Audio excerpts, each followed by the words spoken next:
Apa kabar pemirsa dimanapun Anda berada, berjumpa lagi dalam program TVR 17 bersama saya Zia Ulbar. Tepat pukul 17 waktu Indonesia Barat kami hadirkan kepada Anda sejumlah informasi paling baru dan menarik seputar kinerja dan kegiatan DPR RI yang telah disajikan oleh redaksi TVR Parlemen. Pemirsa TVR Parlemen, inilah TVR 17 selengkapnya.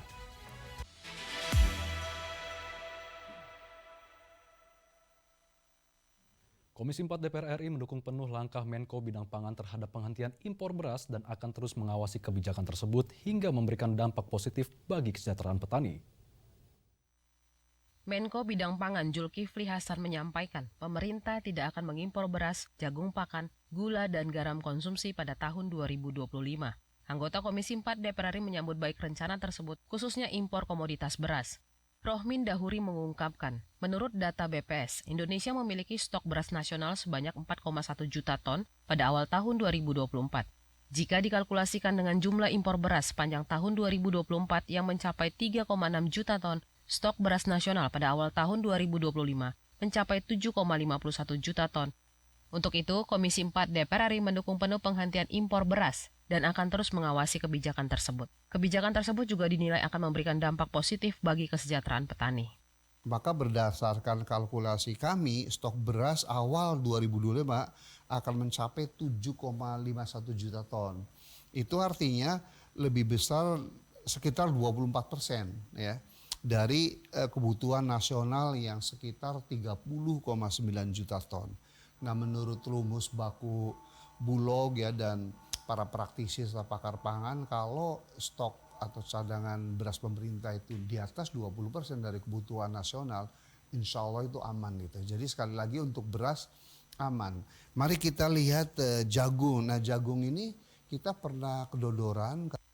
Lebih lanjut, Rohmin Dahuri menyampaikan, pemberhentian impor garam konsumsi juga penting, mengingat jumlah stok garam untuk konsumsi di dalam negeri mencapai 800.000 ton. Namun untuk garam industri, pemerintah perlu mendorong peningkatan produksi nasional sehingga bisa memenuhi kebutuhan industri dalam negeri. Andini dan Rifki, TVR Parlemen, melaporkan. Sekretariat Jenderal DPR RI meraih penghargaan keterbukaan informasi publik tahun 2024 untuk kategori informatif. Penghargaan ini menjadi dorongan bagi Sekjen DPR RI untuk terus meningkatkan inovasi dalam keterbukaan informasi.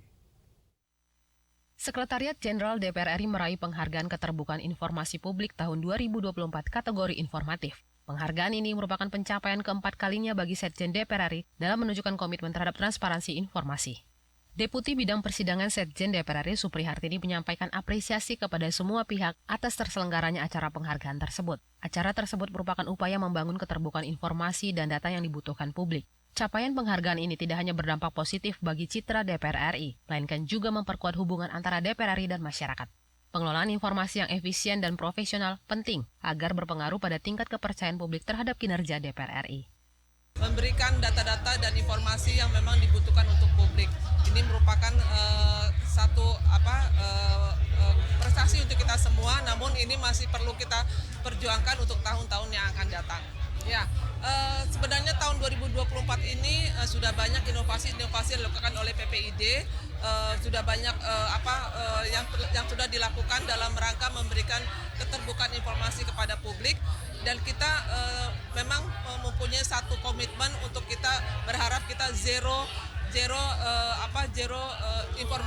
permintaan informasi publik. Itu yang akan kita upayakan untuk tahun-tahun depan. Namun yang sudah kita lakukan sekali lagi inovasi-inovasi yang melalui beberapa penggunaan digitalisasi ini yang harus kita tingkatkan.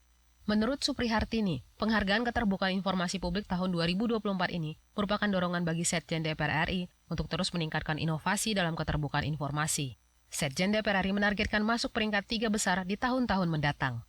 Panji dan Trihandoko, TVR Parlemen, melaporkan. Swasembada pangan menjadi salah satu program Astacita Presiden Prabowo Subianto.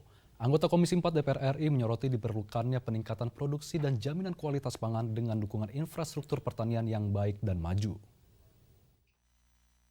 Swasembada pangan menjadi salah satu program Astacita Presiden Prabowo Subianto. Untuk merealisasikan swasembada pangan, diperlukan peningkatan produksi dan jaminan kualitas pangan dengan dukungan infrastruktur pertanian yang baik dan maju. Di sisi lain, alih fungsi lahan pertanian menjadi pemukiman semakin meningkat menjadi sorotan anggota Komisi 4 DPR RI.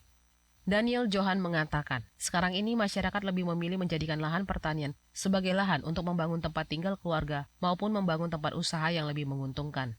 Masyarakat mengeluhkan tidak mendapat banyak keuntungan dengan menjadi petani meski bertani di lahan sendiri. Pasalnya, infrastruktur pertanian yang tersedia kurang memadai, ditambah harga pupuk yang semakin tinggi dan ancaman cuaca yang tidak menentu. Pemerintah kalau menganggap pangan itu sebagai sesuatu yang fundamental, sesuatu yang penting bagi rakyat dan Indonesia, karena masa depan Indonesia ada di pertanian, ada di pangan. Kalau kita bisa mengelola pertanian dengan baik, masa depan Indonesia akan cerah. Ya artinya kan negara harus turun tangan ya, harus punya keberpihakan dalam konteks insentif pada petani. Yang paling baik adalah subsidi di hilir, ya. Atau kita bisa lebih profesional, ya.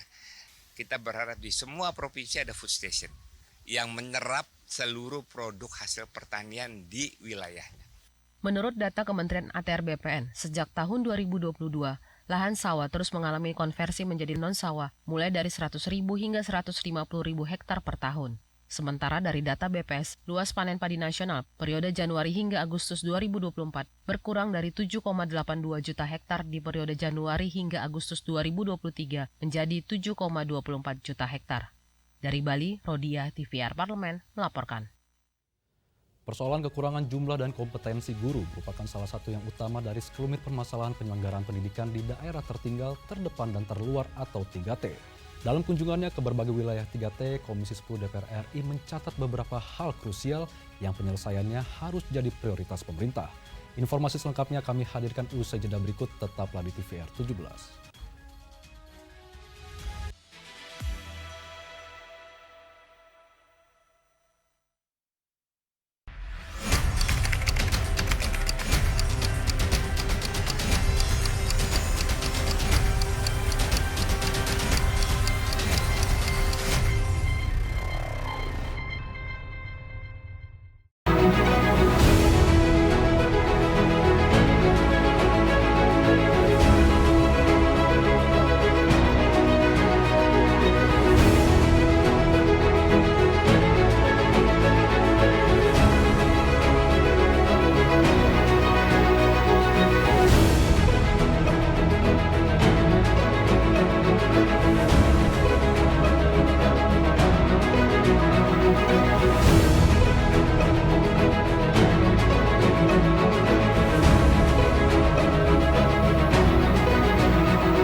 Anda kembali di TVR 17. Pemirsa, selain persoalan guru, persoalan buruknya infrastruktur pendidikan juga harus jadi prioritas pemerintah. Keterbatasan akses dan kondisi geografis tidak boleh jadi alasan pembangunan infrastruktur sekolah yang tidak merata. Simak informasi mendalam yang telah dirangkum oleh tim redaksi TVR Parlemen dalam segmen Editorial Parlemen berikut ini.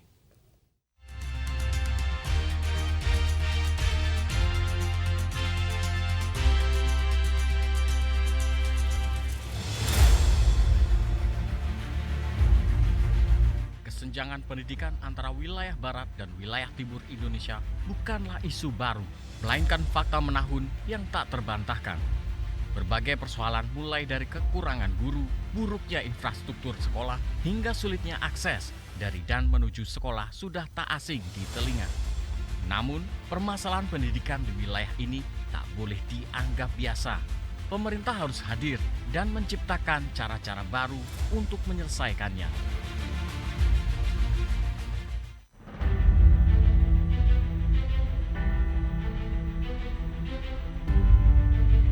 Beberapa waktu lalu, Komisi 10 DPR RI meninjau langsung penyelenggaraan pendidikan di daerah tertinggal, terdepan, dan terluar atau 3T di Nusa Tenggara Timur, Maluku, hingga Papua. Melihat lebih dekat permasalahan pendidikan di wilayah ini, DPR mencatat beberapa hal krusial yang penyelesaiannya harus jadi prioritas pemerintah.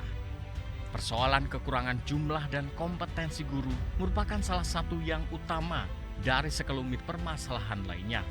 Pasalnya, sejumlah provinsi di Indonesia Timur dicatat menduduki 9 dari 10 provinsi dengan jumlah guru terendah di tanah air. Di Papua, kekurangan guru terjadi di berbagai jenjang pendidikan. Dibutuhkan sedikitnya 3.000 guru tambahan untuk mengajar di sekolah dasar, menengah pertama, menengah atas, dan sekolah kejuruan. Karenanya, pola perekrutan guru, baik guru PNS maupun P3K, harus dibenahi dan difokuskan untuk mengisi posisi pengajar di sekolah-sekolah di wilayah 3T. Pemerintah harus segera melakukan rekrutmen terhadap tenaga-tenaga pengajar, dan yang terpenting lagi dari rekrutmen ini adalah pemerataan dari tenaga pengajar itu sendiri gitu. Karena kalau kita lihat Papua ini daerahnya pegunungan, daerahnya kondisi alam yang kita tahu sama-sama, memang ada beberapa daerah yang malah kemudian sekolahnya nggak ada guru sama sekali gitu. Itu membuat partisipasi sekolah juga menjadi rendah. Beberapa waktu lalu, Program for International Student Assessment atau PISA merilis dataset yang memuat jurang kesenjangan pendidikan di daerah pedesaan dan di kota besar pada tahun 2022. Hasilnya, anak sekolah di pedesaan dengan penduduk kurang dari 3.000 jiwa memiliki literasi matematika, literasi membaca, dan literasi sains yang jauh lebih rendah dibandingkan di perkotaan. Karenanya, sudah semestinya afirmasi diberikan bagi pendidikan di wilayah 3T. Program makan siang gratis tak boleh jadi satu-satunya ujung tombak untuk mewujudkan generasi emas di tahun 2045. Program ini harus diiringi perbaikan akses dan kualitas pendidikan hingga ke daerah 3T.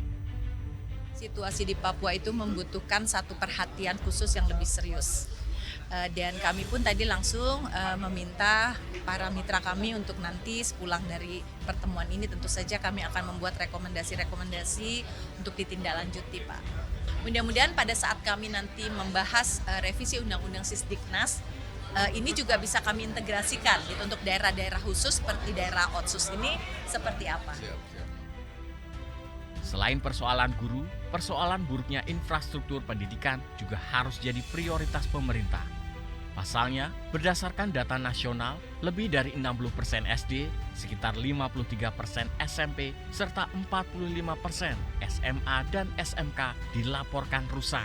Dengan begitu, sebagian besar siswa harus belajar di sekolah yang tidak layak dengan bahaya yang mengintai setiap harinya. Karenanya, pemerataan pendidikan, baik infrastruktur, tenaga pengajar maupun kualitas pengajaran mutlak harus dikejar. Pemerintah harus bekerja ekstra cepat dan ekstra keras agar angka partisipasi sekolah di wilayah 3T tak terus rendah, angka literasi tak terus anjlok, serta agar jurang kesenjangan tak terus melebar. Pendidikan merupakan hak konstitusional masyarakat yang harus ditunaikan oleh negara. Keterbatasan akses dan kondisi geografis tak boleh jadi alasan pembangunan infrastruktur sekolah yang tidak merata. Negara justru harus hadir untuk menyelesaikan permasalahan ini agar cita-cita Indonesia Emas di tahun 2045 dapat tercapai. Akses untuk pemerataan pembangunan itu akan menjadi terkendala.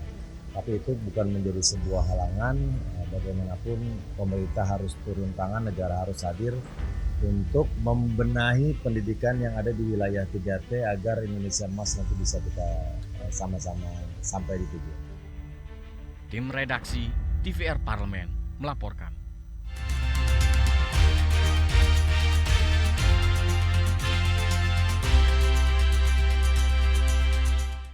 Komisi 11 DPR RI tengah membuat regulasi yang memungkinkan adanya penghapusan piutang negara. Usulan itu sudah disampaikan Komisi 11 DPR RI kepada Badan Legislasi agar menjadi salah satu program legislasi nasional prioritas tahun 2025 mendatang. Seperti apa informasi selengkapnya? Jangan kemana-mana, tetaplah di TVR 17.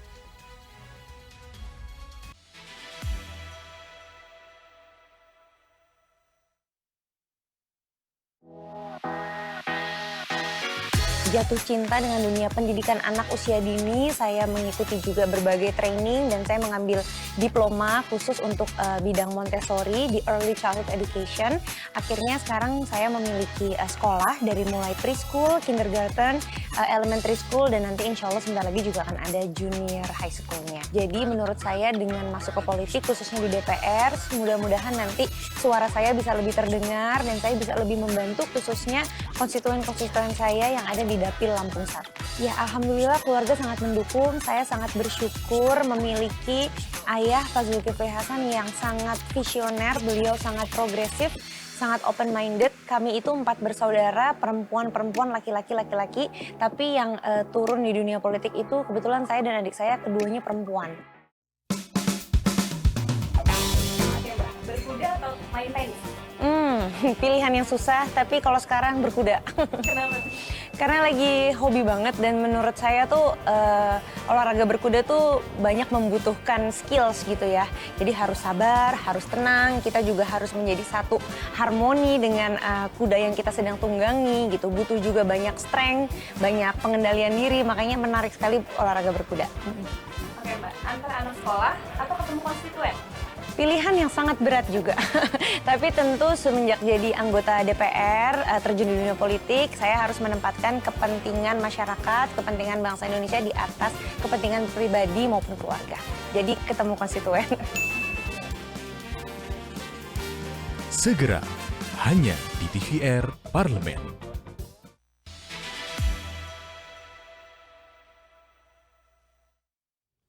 Anda kembali di TVR 17. Pemirsa, anggota Komisi 11 DPR RI Ana Muawanah menilai usulan atas rancangan Undang-Undang Penghapusan Piutang Negara punya niat baik dalam menjaga kesehatan fiskal nasional.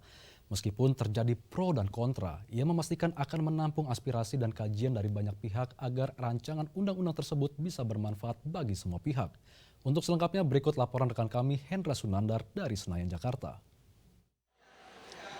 Ya baik pemirsa TVR Parlemen dimanapun Anda berada, seperti diketahui bahwa Komisi 11 DPR baru saja mengusulkan RUU tentang penghapusan piutang negara sebagai salah satu solusi bagi tantangan pembiayaan utang yang ada di Indonesia saat ini. Karena seperti diketahui bahwa seperti tahun depan misalnya Indonesia harus membayar utang jatuh tempo sekitar 800 triliunan rupiah dan ini kemudian menjadi satu hambatan besar dalam proses tata kelola negara dan juga bagaimana bisa meningkatkan pertumbuhan ekonomi.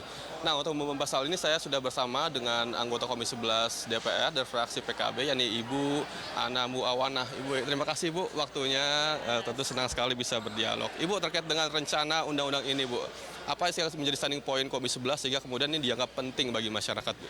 Baik, ya Komisi 11 memang mengusulkan untuk Undang-Undang Prioritas 2025, diantaranya adalah penghapusan piutang negara. Nah, karena Komisi 11 membidangi keuangan negara, semangatnya adalah mungkin ya untuk menertibkan administrasi keuangan negara agar lebih bisa dipertanggungjawabkan. Kemudian yang kedua, jika di saat nanti dalam pembahasan tersebut ada hal-hal yang mungkin menyangkut pihak luar dan seterusnya, mungkin juga akan ditindaklanjuti yang lebih detail lagi. Kemudian yang ketiga, dengan rencana ini tentunya untuk juga penguatan keuangan negara kita yang lebih produktif dan lebih sehat. Bu, ini kan kita ada utang sebesar 800 triliun rupiah yang harus dibayarkan di tahun depan, Bu. Nah, apakah ini menjadi satu solusi yang dianggap tepat terkait dengan pembayaran utang nantinya di masa mendatang ya, Bu? Baik, kalau bicara utang itu tentunya kita lihat kalau utangnya luar negeri berarti kita perlu misal duduk bersama. Siapa tahu rencana undang-undang ini bisa untuk pintu masuk melakukan misal ratifikasi terhadap piutang negara yang ada di luar negeri. Tapi kalau di dalam negeri tentunya itu juga tunduk kepada peraturan di dalam.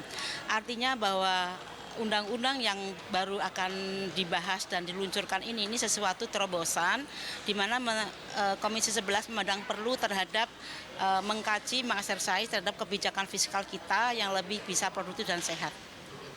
Bu, ke depan Bu, sekiranya pembahasan ini seperti apa yang akan direncanakan Komisi 11 Bu, pembahasan? Kita ada beberapa ya, termasuk tadi itu Undang-Undang Piutang Negara, sehingga kemarin dari Balek kita sudah menyampaikan terhadap itu. Tentunya kita luncurkan segera kepada legislasi. Nanti setelah di sana mudah-mudahan bisa dibahas, dikembalikan di Komisi 11. Nah, Komisi 11 tentunya akan membahas kepada mitra kerja atau stakeholder yang sesuai. Biasanya nanti dari pemerintah siapa yang ditunjuk untuk bersama-sama untuk membahas undang-undang ini. Dan biasanya kalau undang-undang itu yang diutus adalah sesuai dengan yang pembidangannya, sesuai dengan pembidangannya. Nah, sebelum usulan disampaikan ke Balek, apakah sudah ada pembahasan dengan pemerintah sebelumnya, Bu ya? Belum ada karena ini masih usulan kami, masih usulan dari Komisi 11 atau masih inisiatif Komisi 11. Nah, kemarin baru saja memang dari Balek dibahas itu. Nanti mungkin setelah ini ya kita rapat intern barangkali, nggak tahu mekanismenya pimpinan seperti apa, kita ikutin saja. Nanti setelah itu baru mitra kerja yang ditunjuk oleh pemerintah. Berarti murni Komisi 11 inisiatifnya, Bu ya? Iya, ada beberapa memang, termasuk pemisahan keuangan, pemisahan kekayaan negara, termasuk ekonomi syariah, termasuk juga kemarin ada jasa konstruksi dan juga piutang negara. Ibu, terima kasih atas waktunya, Ibu. Ya, baik pemirsa, demikian wawancara kami dengan anggota Komisi 11 DPR, Ibu Ana Muawana, yang mana tadi disampaikan bahwa Komisi 11 berinisiatif mengusulkan RUU tersebut sebagai sebuah jawaban atas tingginya utang negara yang ada sampai hari ini. Nah, diharapkan nantinya undang-undang ini jika disahkan nantinya bisa menjadi satu solusi jangka panjang untuk bisa nanti pemerintah memberikan satu ruang fiskal yang lebar dan memberikan satu atensi khusus bagi pertumbuhan ekonomi dan kesejahteraan masyarakat jangka panjang. Nah, pemirsa, demikian yang dapat kami laporkan langsung dari Komisi 11 DPR. Kami kembalikan ke rekan kami di studio. Selanjutnya pemirsa, apa saja yang menjadi sorotan di media online nasional pada hari ini? Usai jeda, tetaplah di TVR 17.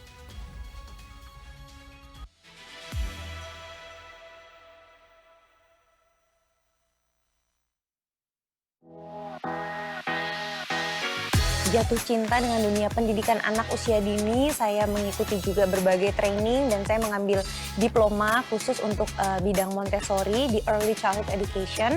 Akhirnya sekarang saya memiliki sekolah dari mulai preschool, kindergarten, elementary school, dan nanti insya Allah sebentar lagi juga akan ada junior high school-nya. Jadi menurut saya dengan masuk ke politik khususnya di DPR, mudah-mudahan nanti suara saya bisa lebih terdengar dan saya bisa lebih membantu khususnya konstituen-konstituen saya yang ada di Dapil Lampung 1. Ya, alhamdulillah keluarga sangat mendukung. Saya sangat bersyukur memiliki ayah Pak Zulkifli Hasan yang sangat visioner, beliau sangat progresif, sangat open-minded. Kami itu 4 bersaudara, perempuan-perempuan, laki-laki, tapi yang turun di dunia politik itu kebetulan saya dan adik saya keduanya perempuan.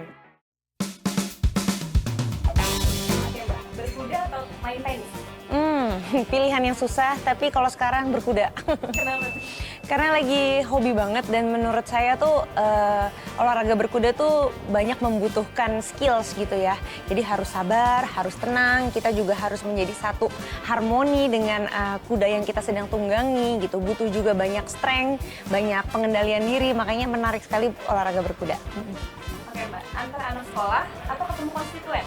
Pilihan yang sangat berat juga. Tapi tentu semenjak jadi anggota DPR, terjun di dunia politik, saya harus menempatkan kepentingan masyarakat, kepentingan bangsa Indonesia di atas kepentingan pribadi maupun keluarga. Jadi ketemu konstituen. Segera, hanya di TVR Parlemen.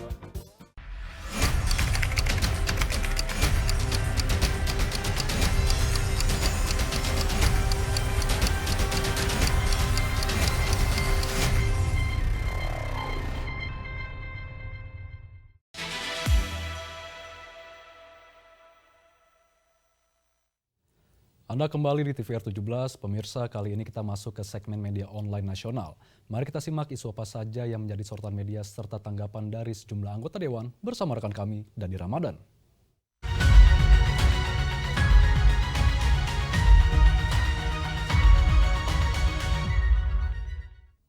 Selamat sore pemirsa dan terima kasih rekan Zia, dan mari kita simak apa saja pemirsa yang menjadi headline di media online pada hari ini. Yang pertama yaitu adalah terkait polisi harus usut pengacara yang tipu korban penganiayaan karyawan toko roti.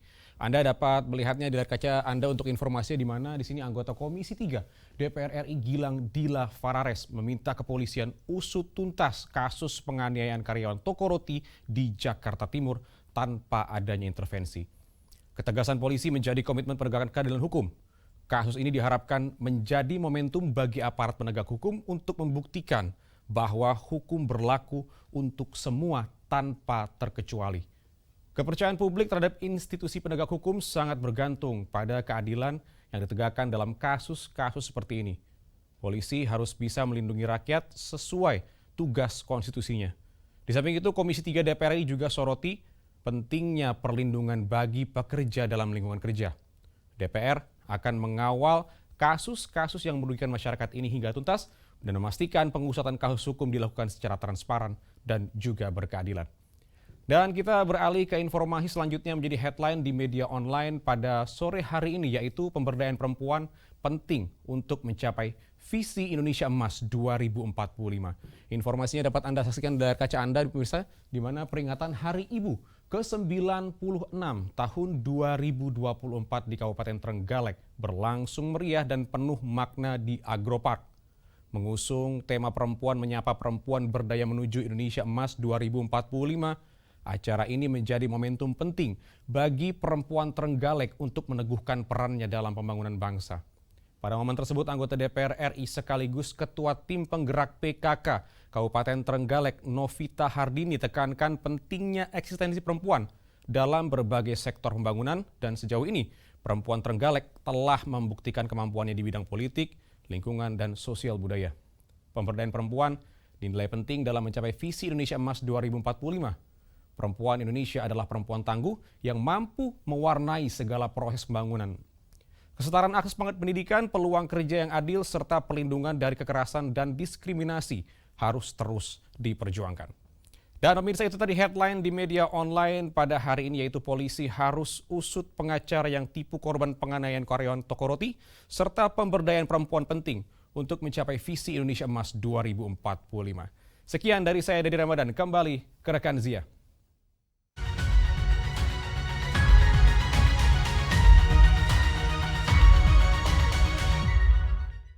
Terima kasih rekan Dadi yang telah menyampaikan sejumlah update sorotan dari media online nasional pada hari ini. Dan pemirsa, segmen media online tadi sekaligus menutup program TVR 17 edisi sore hari ini. Saya Zia Ulbar beserta seluruh kru TVR Parlemen yang bertugas mengucapkan terima kasih dan pamit undur diri dari hadapan Anda. TVR Parlemen, referensi Indonesia.